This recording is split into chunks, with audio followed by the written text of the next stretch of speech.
friends, welcome back to my channel. So today I'm talking about what happened to Vana. So first of all, what is Vana? Vana is my swimsuit line, and Vana helped create who I am today. So there's actually a lot that I have to say about Vana, and you're probably wondering why I have kind of abandoned her for a bit. So here's the tea. I'm just gonna start from the very beginning of how I created Vana. A lot of you guys wonder how I created Vana, if I was the only person who created Vana. The answer is yes, I was the only person who created Vana. I did all of the designs for Vana. I made sure to file all the official documents so that it was an official business. I created and came up with the name entirely myself. I designed the website. I marketed it myself. I even did 95% of the photography myself. I funded it myself. I literally paid for everything. I have no investors, nothing. And yeah, everything that you could think of that has to do with Vana, like it was all me. Nobody helped me. Not one person. Nobody. Email marketing, posting on social media, like social media management, whatever, like all that stuff, like I did that myself. So I moved to Miami February 2020. I had transferred one of my jobs to Miami. I worked one day, and after that I couldn't go back to work for like 8 months. I started the designs almost immediately after I had moved to Miami. So now I'm really bored, have nothing to do, and I had always wanted to create a business. And there's literally no other time to do a business than if you have nothing to do. Like you need time to do this stuff. You can't just have a business unless if you have people that you're paying to run it for you. You need to have time to do your business. And it was literally all on me. So I had 8 months to spare, I had nothing to do. So I was like, you know what? Let me just make some bikinis and see where it goes. Like I wasn't doing influencing, I wasn't doing modeling. I did not know anything about Miami, the influencing world and the whole modeling, all that kind of stuff. Like I didn't know what my life was gonna turn into. So I was just like, you know what? Maybe my friends will buy it, maybe like family will buy it, maybe someone will buy it, I don't know. And so I was genuinely just bored. So I started creating it in February of 2020. By the end of June, I was able to launch it. I was so shocked and so grateful because I had so many amazing friends that just bought the entire collection. Not just that, but also like just random strangers, like, you know, it's on a website, I'm posting it, whatever. And it wasn't doing amazing, like, but it was selling at least just a few here and there, you know? For me not being an influencer back then, like it was selling here and there. It wasn't like anything spectacular, but it was selling. Now I'm just a tiny brand. I don't know anything that I'm doing. I don't know anything that I'm doing. Now I'm sick as a dog. I get a DM on my VANNA Swimwear Instagram page from Miami Swim Week asking me to be a part of it. Yeah, obviously. So now I'm coughing up a storm and I'm like freaking out and I could barely breathe, and now I really can't breathe. So now back then I'm literally like a nobody, and I was like freaking out because they wanted me to be a part of like any of their events, shows, whatever. And I was just like, oh my god. So eventually I scheduled to meet up with them when I was feeling okay. And a few months down the road, I ended up being a part of their events. Not as a model, as a designer. Now, mind you, back then I was like 24, 25. Nowadays, it's not unusual for there to be like a 20-year-old designer, a 19-year-old, even like a 15-year-old designer. That is not unusual at all. But back then, most of the designers were in like their 30s, 40s, even like 60s. So when I showed up, they looked at me and they were like, oh, you're a model? And I was like, no, I'm a designer and I have this designer badge. And they were looking at me like, you dumb little kid. Like, you know, it's like not like in a bad way, but like more of like they were shocked because most of the younger girls were models. So it was just funny. And then while I was there throughout the weekend, most of the other designers were pulling me to model their designs while I'm there with my own swim line. And I'm like going back and forth. And that's essentially how I got into influencing and modeling. And now I'm very new to Miami, so I don't really understand this whole culture.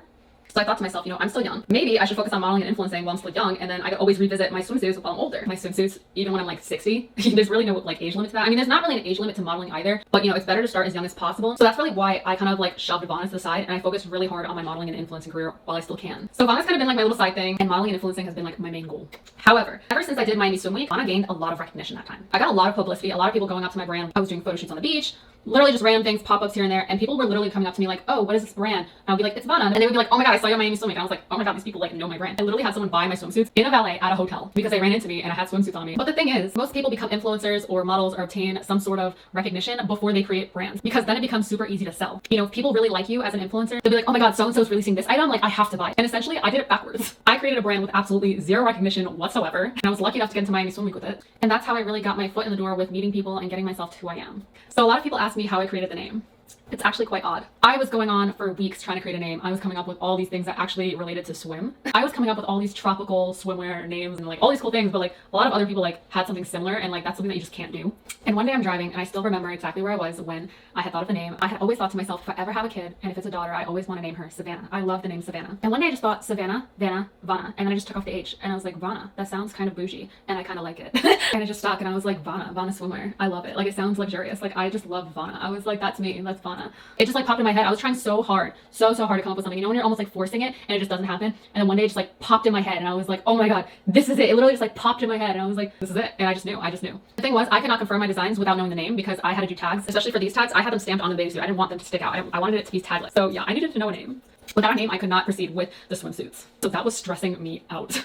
When I had the name, it was like, oh, I literally was just like so happy. So now you're probably wondering what's currently going on with Vana. So honestly, I sold the majority of my swimsuits around Swim Week and the following month after that. I don't have much left of it, but I am trying to sell off what I do have so that I could make more eventually. When I initially ordered it, I had like hundreds of each design. Now I'm down to like the low double digits of each design. So yeah, I'm just trying to get rid of it. Please, like I am trying. It's currently still being sold on my website, VANNASWIMWEAR.com. But wait, it's not also just being sold in my store. It's also being sold in another store called Fifth Boulevard. Fifth Boulevard is like a department store. Think of it as almost like a Revolve or a Macy's, or like, yeah, they just have a bunch of different designers into one store. It's pretty cool. So they sell my stuff, I sell my stuff, and yeah. I want to put a lot of love and time into creating a whole new collection. I want to kind of rebrand it and make it more me now that I know more or less who I am as a brand. I kind of want to tie it into it. So it is going to be completely new, completely cute, and like That's all I'm gonna say. If you guys want the last of what I have it on sale on my website. I'm gonna show you. I can do a try on haul in another video. I have this cute triangle top. It also comes in white. This clip right here, it unclips. It could be kind of sexy. Here's the white one. They also have removable padding inside. And then I have this moss green tube top one, and it also clips and unclips. And here are the bottoms. They're super cheeky, but they're not like a complete thong. And this is a size extra small, so this is like tiny. For the bottoms, both sides unclip.